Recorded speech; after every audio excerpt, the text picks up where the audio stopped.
Dan kini kita menuju ke Rumah Sakit Darurat COVID-19 Wisma Atlet, Jakarta Pusat untuk memperingati 1 tahun COVID-19 di Indonesia. Nah, pengaruh juga dari profesionalisme tenaga kesehatan, ya, karena mungkin sudah semakin sering menangani pasien-pasien COVID-19 ini, sehingga itu berpengaruh kepada tingkat kesembuhan, sehingga semakin membaik. Kemudian selanjutnya, yang ketiga, ini pengaruh diberlakukannya PPKM berskala mikro ini rupanya efektif sekali, ya, sangat efektif. Karena memang para tracer ini, Babinsa, Babin Kamtibmas, ya, yang ada di lapangan, apabila menemukan masyarakat atau seseorang yang positif, maka akan di tracing, ditemukan siapa kontak erat, ya, kontak erat, dan kemudian di lingkungan itu sendiri dari kontak erat itu juga akan dicari siapa saja, ya. Nah, dari situ setelah diketahui yang terakhir, maka itu akan ditesting, ya, akan ditesting. Setelah ditesting, maka mana yang positif, dan kemudian ya mana yang terpapar yang mungkin dia OTG atau dengan gejala, itu nanti akan dipilah-pilahkan.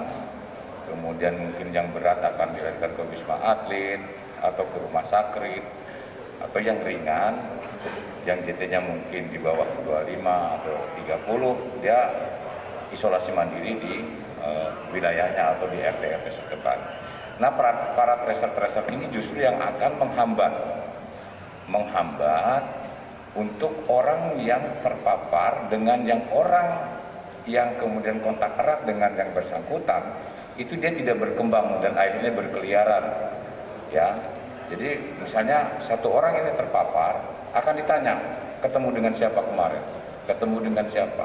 Nah, ditelusuri sampai yang terakhir, di testing mereka itu. Sehingga tidak ada alasan orang yang kontak erat dengan yang pertama yang terpapar COVID-19 ini nantinya akan menyebar, ya, dengan begitu saja. Nah, ini efektivitas. Kemudian yang kedua, efektivitasnya lagi di PPKM ini, kesadaran masyarakat ini sekarang sudah luar biasa dengan adanya kampung tangguh di DKI Jakarta ini. Betul-betul namanya protokol kesehatan itu betul-betul dilakukan. Kemudian bagi yang masyarakat yang melakukan isolasi mandiri, itu betul-betul masyarakat setempat yang ada di wilayahnya bahu-membahu. Ada yang membuat dapur umum, kemudian bagi yang mampu secara swadaya itu memberikan bantuan-bantuan. Karena yang melakukan isolasi mandiri itu nanti makanan itu dibantu oleh orang-orang yang ada di situ, ya, yang terdiri dari Satgas COVID-19 di masing-masing RW. Tentunya ini diawasi, dikendalikan oleh para Babinsa dan Babin Kamtibmas yang di wilayahnya bekerja sama dengan Dinas Kesehatan Satgas COVID di masing-masing RW. Inilah yang membuat terjadinya penurunan yang terpapar COVID-19 ini. Selanjutnya, setelah ditesting, diketahui, kemudian nanti di treatmentnya itu, ya, akhirnya yang tadi saya sampaikan bahwa dialihkan yang ada ke Wisma Atlet. Nah, di Wisma Atlet sekarang sudah terjadi penurunan. Yang tadinya di Wisma Atlet ini penuh, sehingga kita membutuhkan hotel untuk repatriasi tadinya di Wisma Atlet yang ada di Pademangan itu di Tower 8 dan 9, sehingga kita membutuhkan hotel untuk yang OTG, ya, yang tanpa gejala, sehingga di sini hanya untuk yang bergejala. Nah, sekarang setelah terjadi penurunan, hotel-hotel yang tadinya OTG itu dialihkan ke Wisma Atlet yang ada di Pademangan. Jadi mereka dialihkan ke Tower 4, 5, 6, dan 7.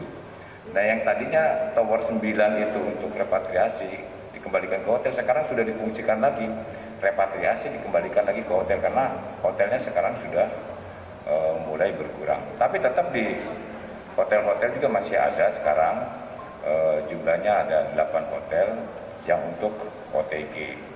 Ya. Jadi itu yang perlu saya sampaikan, dan tentunya saya berharap kepada seluruh masyarakat tingkat kesadaran untuk menggunakan masker, menjaga jarak, dan mencuci tangan ini betul-betul harus dijaga dan dilakukan, ya, karena ini sangat efektif sekali, dan bantu petugas di lapangan, ya, sehingga dapat kita sama-sama untuk menurunkan penularan COVID-19 di wilayah DKI Jakarta. Saya rasa ini saja yang ingin tanyakan. Mungkin ada pertanyaan, silakan. Dan Cek Pak Pangdam.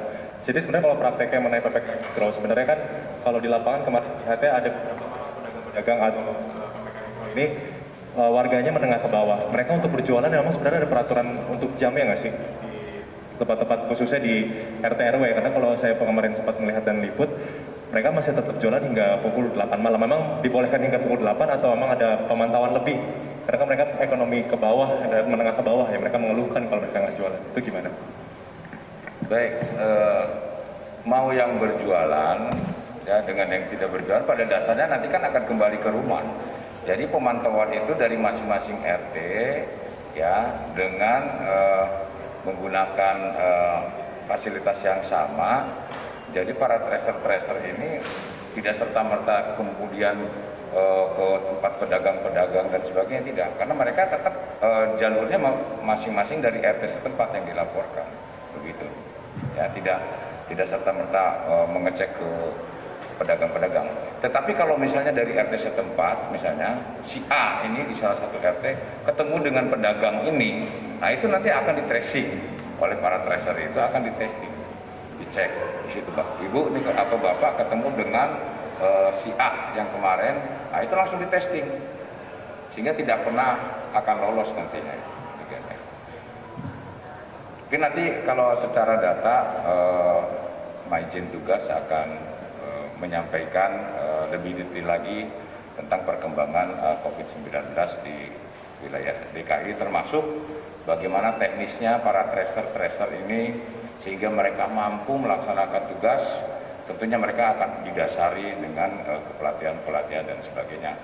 Ini bukan hanya TNI Angkatan Darat, tetapi dari bukan hanya TNI. Ya, baru saja kita mendengarkan pernyataan dari Pangdam Jaya Maijen TNI Dudung Abdurrahman yang memberikan pernyataan terkait dengan evaluasi PPKM Mikro, di mana Pangdam Jaya mengatakan jika PPKM Mikro ini berjalan dengan sangat efektif, di mana para tracer yang bertugas di lapangan ini melakukan tracing dengan atau melaksanakan tugas mereka dengan cukup baik.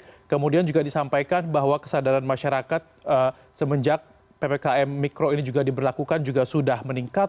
Kemudian juga tadi Pangdam Jaya menyampaikan jika jumlah pasien di Wisma Atlet Kemayoran ini saat ini sudah menurun.